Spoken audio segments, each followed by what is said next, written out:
بەهۆی دواکەوتنی موچە و پێنەدانی شایستەدارایەکانیان زیاتر لە هەفتەیەکە پزیشکانی خولا و پزیشکانی پلەبەند لە سەرجەم ناوەندە تەندروستیەکانی سنووری بەڕێوەبەرایەتی تەندروستی چەمچەماڵ بایکۆتی دەوامی فەرمیان کردووە و مانگرتنیان لە پیشەکانی ڕاگەیاندووە.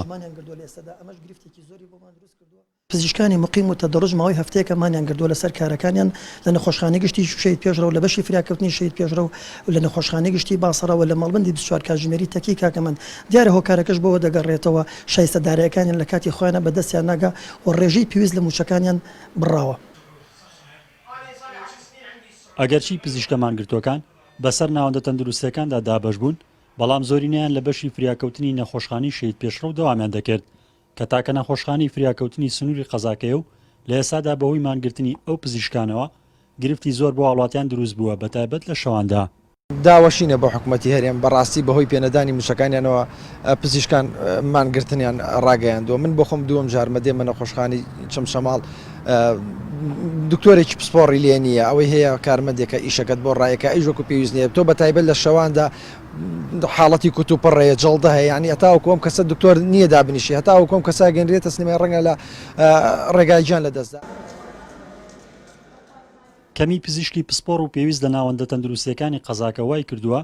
بە ناچاری لە بەڕێوەبەراتی تەندروستی سلێمانیەوە مانگانە یاخود ساڵانە ژمارەیەک پزیشک ڕەوانی سنوورەکە بکرێن و ناو بەناو ئاڵگۆڕیان پێ بکرێت. داوام نەکردنی پزیشکان و جێهێشتنی نەخۆشخانە حکومیەکان وای کردووە هاوڵاتیان بە ناچاری هانا بۆ نەخۆشخانە ئەهلیەکان یاخود نەخۆشخانەکانی شارەکانی تر ببن بەوەش جگە لە تێچووی زۆر لەسەریان هاوکات بەوەی دووری ڕێگاوە هۆکاری زیاتربوونی حاڵەتەکانی مردنە.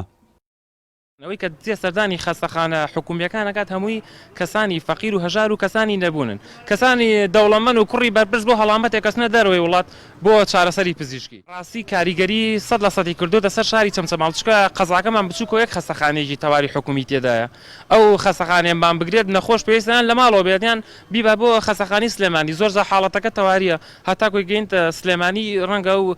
کەسە گیان لەدەست بدات. بایکۆت و مانگرتنی پزیشکان بەوەی پێنەدانی موچە و شایستەدارایەکان کێشەیەکی درێژخایەنی تەندروستی چەمچەماڵە مانگی پێشوو